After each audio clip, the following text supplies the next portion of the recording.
When we forecasted 1% GDP growth, Germany expected 1.9% growth. Now Germany is fighting to achieve 0.5% growth. So our targets are positive compared to other European nations. We're not resigned to 0% growth, and we're passing a series of laws to boost growth in Italy. We're passing 2 laws which are aimed at helping our companies access credit. Those 2 laws will help us grow. But this comes in a context where the US-China trade war and Brexit are blocking both European exports and European production. Italy continues to underperform the Eurozone. The economy is now in a technical recession.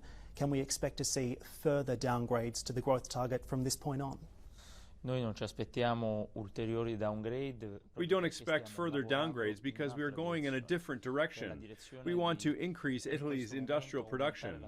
I have to say that apart from the data that I have already mentioned, our industrial production growing by 0.8% compared to Germany's -2% and Italy's 0.2% growth this year, our exports are increasing despite multiple challenges. In January, they have reached 2.9%, and every time exports grow, they hit new records for our country in absolute terms. Last year, we have achieved the absolute value of exports in the world. Exports continue growing. I think that Italy is on the right track. We have completed a first phase for our government. We have protected the most vulnerable people in society by approving the universal basic income and the pensions reform. Now we are in the second phase. In this second phase, we want to invest in our industries and in growth.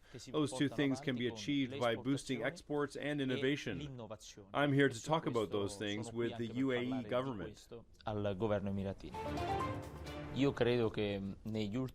Italy has done its part in making its banking system safe.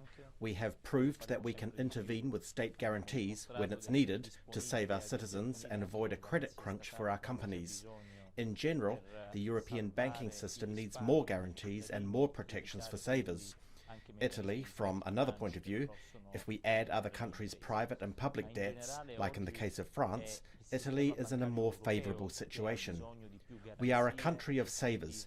We have a lot of private savings, and this is very important to our economy. So, in general, I don't see any risk for the Italian banks, for the Eurozone and for Europe.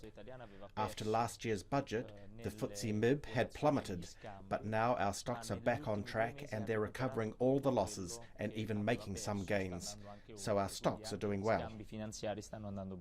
Will the increase in the deficit forecast put Italy on another battle path with Brussels as you come into the European elections? The current growth pathway and the measures that we are implementing are not going in the direction of a standoff with the European Union. We are working to improve Italy's economic conditions and the economic conditions of our companies.